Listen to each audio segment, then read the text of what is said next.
وہ اپنا bag pack کر رہی تھی۔ 2 دن بعد ان دونوں کی کراچی کی فلائٹ تھی۔ پورے 1 سال بعد وہ کراچی کا سفر کر رہی تھی، کیونکہ کچھ ہی دن کے بعد اس کی بہن کی شادی تھی۔ بس ایک ہی تو بہن تھی اس کی، جس کی محبت شادیوں میں بدلنے والی تھی۔ لیکن آپی ایمان کچن میں بریانی بس دم پہ ہی رکھ رہی تھی کہ حیا کچن میں کالج کی یونیفارم اور جوتوں میں داخل ہو گئی۔ ارے یہ کیا کر رہی ہو؟ ایمان چونکی۔ حیا نے تقریباً ڈھکن ہی کھول دیا تھا۔ اف آپ پلیز، بہت بھوک لگی ہے اور بریانی دیکھ کر تو میں 1 منٹ نہیں رک سکتی۔ ابے بے صبر لڑکی، آرام سے، دسترخوان لگ جائے تب کھانا۔ نماز پڑھ کمرے سے نکلتے امی نے بھی مداخلت کی۔ Okay my sweet mom, but please fast, Haya نے کہا۔ ہاں فریش ہو کر آ، تب تک میں لگاتی ہوں کھانا، ایمان مسکراتے کہہ کر کھانا کھانے لگی۔ ایمان کھانا لگانے لگی۔ ایمان اور حیا 2 ہی بہنیں تھیں۔ کم عمری میں ہی باپ کا سایہ سر سے اٹھ گیا تھا۔ خاندان والوں نے بھی مشکل وقت میں ساتھ چھوڑ دیا تھا۔ تھوڑی بہت پینشن سے گزر بسر چل رہا تھا۔ حیا کا کالج میں لاسٹ ایئر تھا، ایگزام کے بعد یونیورسٹی جانے کا ارادہ تھا۔ حیا کو پڑھنے کا بہت شوق تھا۔ وہ سوچ رہی تھی کہ کوئی جاب کر کے پڑھائی کا خرچہ خود افورڈ کر لے گی، جبکہ ماں نے بس BA پڑھ کر پڑھائی کو خیر بات کہہ دیا تھا۔ وہ بڑی تھی اس لیے گھر کی ذمہ داری بخوبی سنبھال لی تھی۔ ایگزام کی ڈیٹ سر پر تھی اور وہ کمرے میں بند ہو کر رہ گئی تھی، نہ کھانے کی فکر نہ اپنے آپ کو دیکھنے کی۔ ابھی بھی ایمان ہی کھانا اور دودھ لے کر آئی تھی۔ حیا کھانا کھا لو اور یہ سارا دودھ ختم کر کے جلدی سو جاؤ، بہت رات ہو گئی ہے۔ حیا نے فکر مندی سے گھڑی کی طرف دیکھا جو صبح 3:15 بجا رہی تھی۔ جی آپی، بس تھوڑا سا یاد کر لوں، حیا نے کہا۔ نہیں کوئی ضرورت نہیں اب۔ ایمان نے اس کے آگے سے سب کتابیں سمیٹ کر کھانا سامنے رکھ دیا۔ نہ چاہتے ہوئے وہ کھانا کھانے لگی تھی۔ کھانے کے دوران باتیں کرتی رہی۔ آج اتوار کا دن تھا، کل اس کے پیپرز ختم ہوئے تھے، جس کی وجہ سے وہ آرام سے دوپہر 1 بجے اٹھی۔ فریش ہو کر کچن میں گئی۔ ناشتہ بنا دوں؟ آپ نے دیکھتے ہی مسکرا کر پوچھا۔ جی پلیز۔ سستی ابھی بھی تھی، نیند پوری نہیں ہوئی تھی، شاید ابھی بھی اس نے بے خیالی کی دلی کیفیت میں ناشتہ کیا۔ آپی ماما کہاں ہیں؟ آپ دونوں؟ وہ تقریباً چیختے ہوئے لان میں داخل ہوئی، جہاں ماما اور آپی شام کی چائے پینے میں مگن تھے۔ حیا کی آواز پہ دونوں مگ رکھ کر بھاگی اور حیا سے ٹکرا گئی۔ ارے کیا ہوا حیا؟ آبدہ بیگم نے جلدی سے سن چھوڑا۔ ارے ماما، آپی میرا رزلٹ اناؤنس ہو گیا ہے۔ کیا؟ ایمان کی تو خوشی میں چیخ نکل گئی۔ اف توبہ، یہ میرا دم تو نکل گیا، یہ سیدھے نہیں بتا سکتی تھی۔ آبدہ بیگم ڈانٹنے لگی۔ گریڈ لائی ہوں، یہ آپ کی بیٹی۔ ایمان نے حیا کی طرفداری A+ سے آئے۔ ارے ماما کی اچھا، پھر تو مبارک ہو گئی۔ امی نے خوش ہو کر حیا کو گلے لگایا۔ اس نے رزلٹ کے بعد ہی یونیورسٹی میں ایڈمیشن لے لیا تھا۔ آج اس کا یونیورسٹی پہلا دن تھا۔ کلاس تو پتہ بھی نہیں تھی اسے کہاں ہے، اور کس سے پوچھوں آخر۔ حیا جھنجھلاہٹ کا شکار ہو گئی، لیکن کچھ ہی دیر میں جھنجھلاہٹ ختم ہو گئی۔ ایکسکیوز می مسٹر، اسد شاہ کو اپنے پیچھے کسی لڑکی کی آواز سنائی دی، جو اپنے دوستوں کے ساتھ باتوں میں مگن تھا۔ اسد شاہ نے کچھ حیرت سے اس لڑکی کو دیکھا۔ وہ بظاہر بولڈ شو کر رہی تھی، لیکن اصل میں اسد شاہ کو تھوڑی کنفیوز ڈری ہوئی لگ رہی تھی۔ کیا بتا سکتے ہیں کہ اکاؤنٹس کی پارٹ کہاں ہے؟ یس شیور۔ اسد شاہ کے کہنے سے پہلے اس کا دوست حمزہ بول اٹھا تھا۔ یہاں سے سیدھے جائیں گے، لیفٹ جا کے رائٹ پہ ہی ہے آپ کا ڈپارٹ۔ اسد شاہ نے اسے روکنا چاہا، حمزہ کو آنکھیں دکھائیں، لیکن اب وہ جا چکی تھی۔ اسد شاہ کو پتا تھا کہ حمزہ نے غلط کہا ہے۔ ایسا نہیں کہ اسد شاہ یہ سب نہیں کرتا، لیکن ایسی حرکتیں وہ نئے آنے والے لڑکوں کے ساتھ کرتے تھے۔ میں آئی کم ان سر؟ یس کم ان۔ سر از اٹ میتھ کیمپس؟ وہ بنا ادھر دیکھے بول گئی۔ اچانک پوری کلاس اس کی بات سننے کے لیے خاموش ہو گئی تو اس پر ہنسنے لگی۔ اور تو تب کیا جب دیواروں پر جگہ جگہ مختلف جانوروں کی تصویروں پہ نظر پڑی، جہاں مینڈک پہ پریکٹیکل ہو رہا تھا۔ ارے واہ، میڈیکل اور میتھ کلاس کا نہیں پتا؟ یہ پڑھنے چلی، ان میں سے کسی ایک طالبہ نے آواز لگائی۔ ہاں بھائی، کلاس کے باہر بورڈ بھی لگا ہے اور تصویریں بھی۔ ایک لڑکی نے اس کے ساتھ دیا۔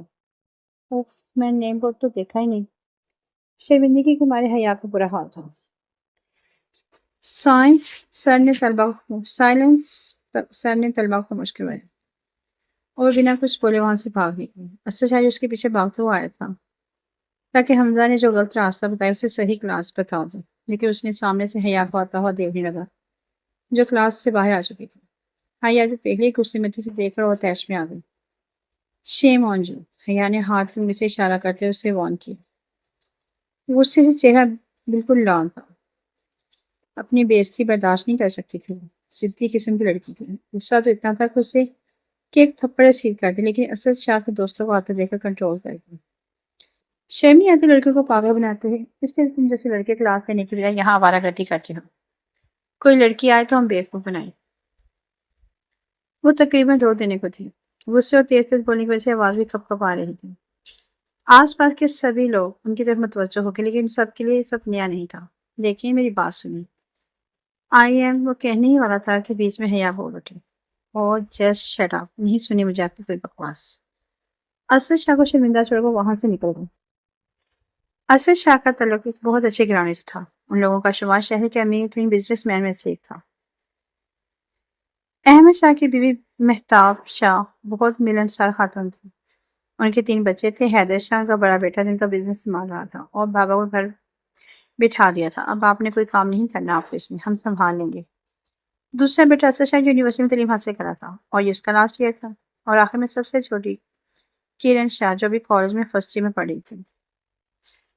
فاپی، ایسے بھی لوگ ہوتے ہیں دنیا میں، مجھے آج پتہ چلا، دل تو چاہا ایک تھپڑ لگا دوں، لیکن چلو، جتنی میں نے اس لڑکے کو سنائی ہے نا وہ بھی تھپڑ سے کم نہیں تھی۔ حیا نے گھر آ کر ساری بات ایمان کو بتا دی۔ حیا کی نظر میں اسد شاہ ایک آوارہ لڑکا تھا جو صرف دوسروں کو تنگ کرنا جانتا تھا۔ ایمان شروع سے ڈرپوک تھی، وہ حیا کے ساتھ مقابلہ نہیں کر سکتی تھی۔ وہ یہی سوچ رہی تھی کہ شکر ہے وہ یونی نہیں گئی کبھی، ورنہ کیسے کیسے لوگوں کا سامنا کرنا پڑتا۔ آج اسد شاہ کو بھائی کا خیال آ ہی گیا اور آفس جا پہنچا۔ ارے اسد، شکر ہے تم آ گئے، میں بس تمہیں یاد کر رہا تھا۔ اسد شاہ کو دیکھتے ہی حیدر چیئر چھوٹ کر ٹیبل سے لیپ ٹاپ اور کچھ چیز بیچنے لگا۔ میری ذرا میٹنگ روم میں کچھ لوگوں سے میٹنگ ہے، تم جا کچھ دیکھ لینا۔ اوکے بگ بی، اسد نے جوش سے بولا۔ اسد نے بھی بھائی کے اٹھتے ہی چیئر سنبھال لی۔ اسد وہ جب بھی وقت ملتا وہ بھائی کی مدد کرنے یوں ہی چلاتا تھا۔ آج بھی کچھ فائل چیک کرنے میں مشغول تھا کہ فون کال کی آواز میں سن کر سر کوئی انٹرویو کے لیے آیا ہے، فون کون سے لگاتی آپریٹر کی آواز آئی۔ اوکے، روم میں بھیج دو۔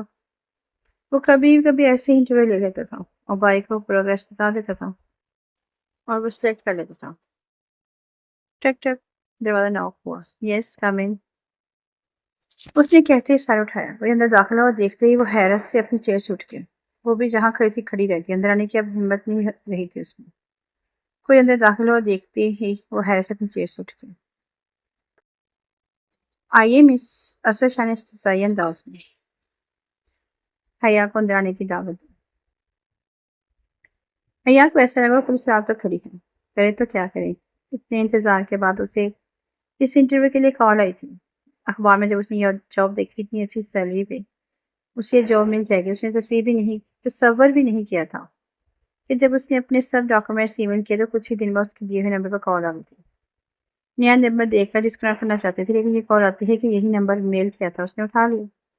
السلام علیکم، حیا نے سلام کیا۔ وعلیکم السلام۔ حیدر نے جواب دینے کے ساتھ بات آگے بڑھائی۔ Haider Shah speaking from Shah industrial company, آپ نے ہمیں جاب کے لیے میل کی تھی۔ آپ کل شام 5 بجے انٹرویو کے لیے ہمارے آفس آ جائیں۔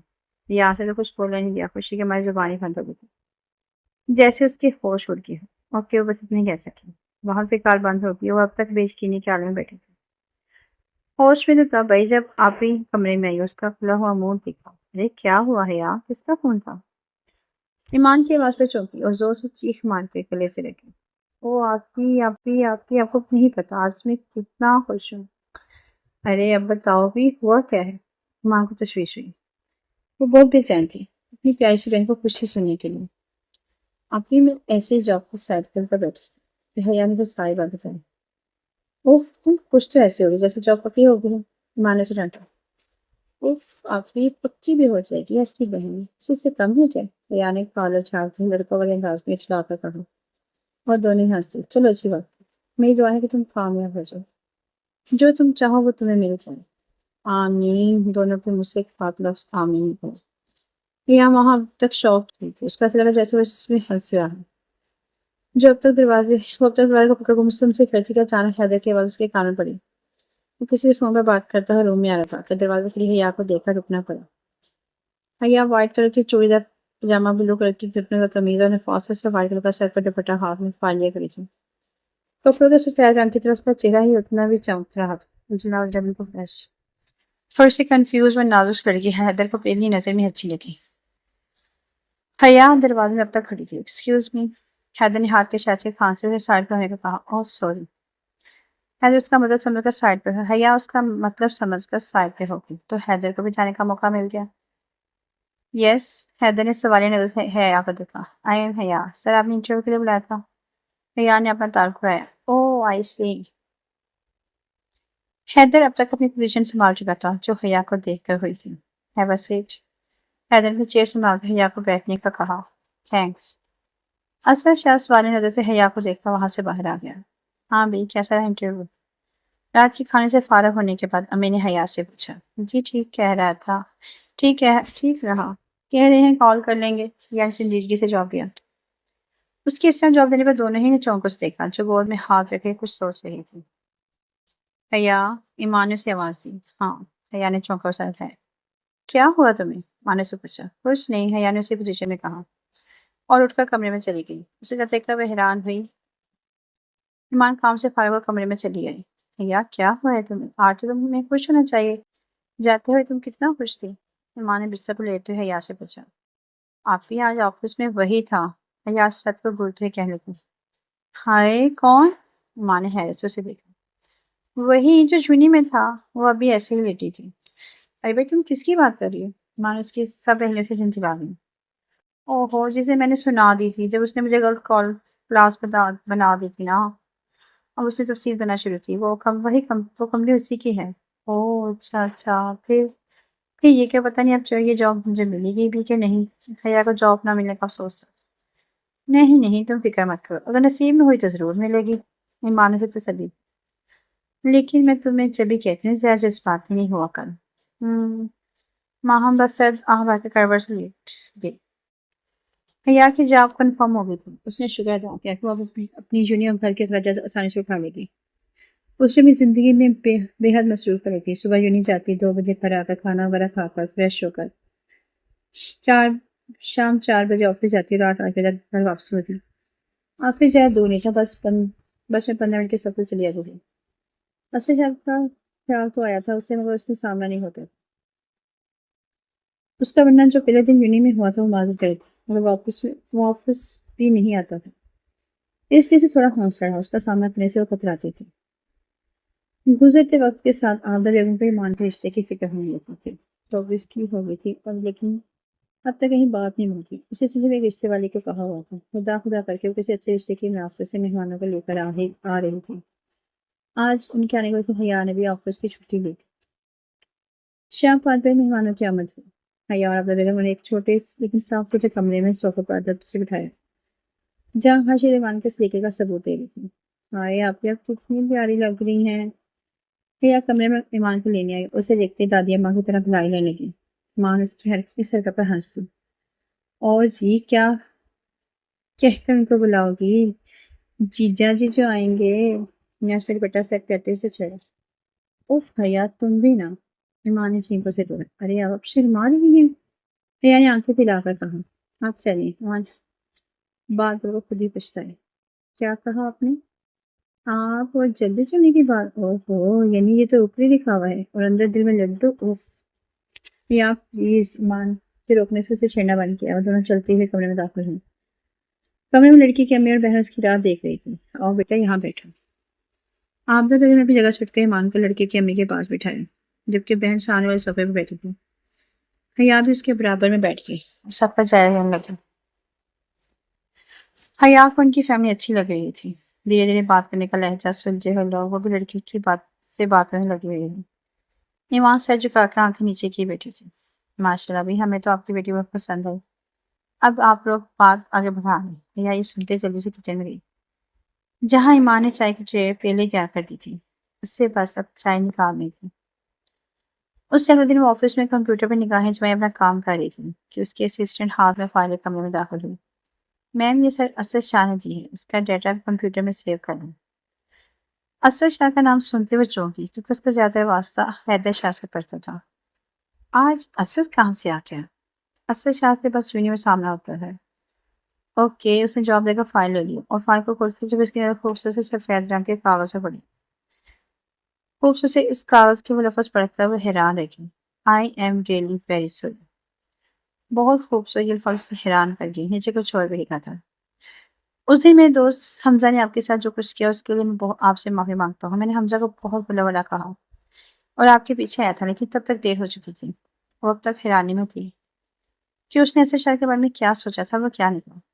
وہ چاہتا تھا اپنی بےعزتی کرنا کا مسئلہ بنا کر اسے جاب سے نکلوا دیتا، لیکن اس اتنے خوبصورت انداز میں کبھی کسی نے سوری نہیں کیا تھا۔ اور پھر اپنی غلطی نہ ہونے پہ اسے اس دن یونی والا واقعہ یاد آ گیا تھا۔ واقعی اس کی غلطی نہیں تھی، وہ تو یونی اپنی بےعزتی پہ جذباتی ہو گئی تھی۔ یہ سب سوچ کر ایک لمحے کے لیے مسکرا دیا۔ آج ہم لوگوں کو لڑکے والوں کو جانا تھا۔ رشتے والی خالہ بھی آ گئی تھی۔ ارے بھائی جلدی چلو، وہ لوگ انتظار کر رہے ہوں گے۔ ہاں خالہ بس چلتے ہیں۔ آغا بیگم اور حیا دونوں خالہ کے ہمراہ ایمان کو گھر چھوڑ کر جا رہے تھے۔ 20 منٹ رکشے میں سفر کے دوران وہ لوگ ان کے گھر کے سامنے تھے۔ باہر سے گھر کا نقشہ کافی اچھا تھا۔ بہت بڑا کالے رنگ کا گیٹ اور اس کے دونوں طرف ہریالی تھی۔ باہر سے گھر بنگلہ نما لگ رہا تھا۔ اور آئیے اندر داخل ہوتے پہلا سلام لڑکی کے امی سے ہوا۔ سلام دعا کے بعد انہیں ایک ہال نما گیسٹ روم میں بٹھایا گیا۔ کمرے میں لڑکی کی امی مسز جنید شاہ، بہن ہنا اور لڑکی کزن کرن تھی، جو کہ دونوں ہم عمر تھے۔ کمرہ بہت خوبصورتی سے سجا ہوا تھا۔ ایک ایک چیز دیکھنے میں ہی بہت قیمتی لگ رہی تھی۔ حیات ان کے گھر سے بہت متاثر۔ السلام علیکم، کمرے میں مردانہ آواز گونجی۔ وعلیکم السلام، سب نے اٹھ کر جواب دیا۔ آؤ بیٹا بیٹھو، یہ ہے مرتضیٰ ہماری بیٹی۔ واؤ، حیا نے مجھے دیکھتی ہلکی سی آواز میں کہا۔ اف کتنے پیارے لگیں گے آپ کے ساتھ، بیسٹ کپل۔ حیا دھیرے دھیرے ایمان اور مرتضیٰ کے ساتھ تصور کرنے لگی۔ ماشاء اللہ، بیٹھو بیٹا، کیا کرتے ہو بیٹا؟ جی ہماری کرافٹ فیکٹری ہے، ہم اپنی تینوں بھائی اس کو ہی سنبھالتے ہیں۔ بڑے معظم انداز میں آبدہ بیگم کو جواب ملا۔ ماشاء اللہ بھائی، اچھی بات ہے، سب مل کر محنت کرو۔ ادھر ادھر کی باتوں کے بعد ہم لوگ جانے کے لیے اٹھ گئے۔ مجھے تو یہ سب سمجھ میں آیا بھائی، خالہ آپ ان لوگوں سے آگے کی بات کر لینا۔ رکشے میں بیٹھ کر امی نے خالہ سے کہا۔ ہاں امی کتنی اچھی ہے نا مرتضیٰ بھائی، ان کی فیملی۔ حیا نے بھی ہاں میں لگی۔ لیکن حیا میں سوچ رہی کہ ہم اپنے سموچے لوگ ہمیں بات کر رہے ہیں، کہیں مہنگا نہ پڑ جائے۔ آپ تو بیگم کو تشویش ہوئی۔ نہیں امی، آپ کا وہم ہے، کتنی ڈیسنٹ فیملی تھی۔ ایسا کچھ نہیں ہوگا، اگر ایسا ہوتا تو وہ ہمارے قریب کھانے سے لڑکی پسند کر کے کیوں جاتی؟ یہ تو ہے، آپ بتا بیگم سوچ پڑ گئی۔ وہ اپنی ہی دھن میں چلتی جا رہی تھی کہ سامنے سے کسی سے اتنی زور سے ٹکرائی کہ لائبریری سے کچھ کتابیں جو اس نے ایشو کروائی تھی اس سب اس کے ہاتھ سے چھوٹ گئی۔ ارے دیکھ کر نہیں چل سکتی کیا؟ آنکھیں سے شاید اس کی کتابیں زمین سے چمک کر کے سر اٹھایا تھا کہ حیا کے پاس کانوں پڑی۔ آئی ایم سوری اگین، ایسے جانی کتاب اس کے ہاتھ میں پڑے کہتے نکل گئے۔ حیا اب تک وہی کھڑی یہ سوچ رہی تھی کہ آج پھر وہ بے قصور تھا اور سوری کہہ دیا۔ غلطی اسی کی تھی اور سوچے تو اس کی کہیں اور ہی تھی۔ کلاس میں بھی سارا وقت اسے ہی سوچتی رہی۔ آج حیا آفس نہیں آئی تھی اور حیدر کتنی دیر اس کی راہ تک رہا تھا۔ روفی مس حیا آئی ہیں کیا؟ روفی جس کا ہیلپر تھا حیدر نے بیچ سے پوچھا۔ نو سر، روفی جو کچھ فائل لینے آیا تھا، جواب دے کے باہر نکل گیا۔ حیدر کو حیرت تھی کہ ایسا کبھی نہیں ہوا، اس نے آج تک بلا جو چھٹی کی، لیکن کیوں؟ وہ اپنی کزن کا اتنا اہم فنکشن چھوڑ کر اس کے لیے آفس آیا تھا اور وہ آفس ہی نہیں آئی۔ میں یہ سب کچھ کیوں سوچ رہا ہوں؟ اس کے نانے سے میرا آفس بند تو نہیں ہو جائے گا نا؟ آئے مجھے کیا؟ حیدر نے غصے میں زور سے لیپ ٹاپ بند کیا اور اسی چیئر سے چیک لگا دی۔ کم از کم ایک فون کال تو وہ کر ہی سکتی تھی نا، آفس کا نمبر بھی ہے اس کے پاس، وجہ بھی نہیں بتائی اس نے آنے کی۔ حیدر چیئر پر سارے کی تشویش میں تھا کہ کہیں کچھ دیو کو ہاتھ رکھ کر دونوں ہاتھ میں سر میں دبا دوں، لیکن میں اس کے بارے میں اتنا کیوں وقت تک حیرت میں تھا۔ حیدر وہ لڑکا جس نے آفس میں اتنی غلطیاں ہوتی ہیں کسی کو آنکھ اٹھا کر نہیں دیکھا تھا، لڑکیوں کو اپنے روم سے بھی دور رکھا۔ وہ حیدر آج ایک لڑکی کے نام سے اتنا پریشان کیوں ہے؟ کیوں؟ بیل بجا کر اس نے چائے کا آرڈر دیا۔ سر میں شدید اٹھ رہا تھا، اسے سکون چاہیے تھا۔ آج ایمان کی رسم تھی، اس لیے حیا نے بھی آفس کی چھٹی کر لی تھی۔ لڑکیوں نے ضد کر کے کمبائن منگنی ہال میں کرنے کا کہا تھا۔ آفتہ بیگم کو منع کرنے کے باوجود مسز جنید نے منع لیا تھا۔ ارے بھئی، ہماری پہلی بیٹی کی منگنی ہم تو دھوم دھام سے ہی کریں گے۔ مسز جنید نے رسم کی بات کرتے ہوئے آفتہ بیگم کی گھر بیٹھ کر کہا۔ وہ تو ٹھیک ہے، لیکن آپ شادی پر ایمان پوری کر لینا، ہمارا بھی ابھی خرچہ امین ہچ کے چاچا سے چکا لیں۔ ارے نہیں بہن، آپ سے ہمیں کچھ بھی نہیں چاہیے، بس آپ کی بیٹی لے کر تو جا رہے ہیں اپنی بیٹی بنا کر، اور شادی میں تو ابھی 6 مہینے ہیں۔ جنید شاہ کی یہ بات سن کر آفتہ بیگم حیا کی آنکھوں میں آنسو ہو گئے۔ پھر بھی کچھ تو حیا نے امی کو پھر کہتے سنا۔ نہیں بس، ہم نے جو کہہ دیا سو کہہ دیا، بھئی ہم لڑکے والے ہیں۔ مسز جنید کی بات سنتے ہی سب ہنستی، وہ خود بھی ہنستی۔ ایمان پارلر سے تیار کر جیسے ہی ہال میں داخل ہوئی، فوٹوگرافر جو مرتضیٰ کا دوست تھا نے روک لیا۔ رکے، مرتضیٰ بھی آپ کے ساتھ آئیں گے۔ یہ بات سنتے ہی ایمان جیسے برف کی ہو گئی۔ ان کے یہاں کبھی ایسا نہیں ہوا تھا۔ اس نے پارلر سے بھی حیا نے ضد کہہ کے طے کروا لیا تھا اور خود بھی ہو گئی تھی، ورنہ اس دن سب ان کو کہاں شوق تھا۔ مرتضیٰ کو ایمان کے ساتھ کھڑے کر کے مووی کی لائٹس آن کر دی گئی۔ دونوں کے چہرے روشنی سے چمک اٹھے۔ دونوں ساتھ بہت خوبصورت لگ رہے تھے۔ ایمان پنک اور لائٹ فیروزی کمبینیشن کلر کی نیٹ کی، پاؤں تک میکسی اور سر پر دوپٹہ جو بالوں کو جڑا بنا کر کمر تک سیٹ کیا گیا تھا۔ نفاست سے کیا ہوا میک اپ، ہاتھ میں میچنگ کا پرس اور میچنگ جیولری، سینڈل کسی پری سے کم نہیں لگ رہی تھی۔ مرتضیٰ میں بلو کلر کی ویلویٹ شیروانی اور اس پر وائٹ کڑھائی، پاؤں میں سے چہرے کا سفید رنگ اور ہلکی شیڈ میں وہ بھی غضب ڈال رہا تھا۔ دھیرے دھیرے دونوں کو سٹیج تک لا کر کھڑا کیا گیا۔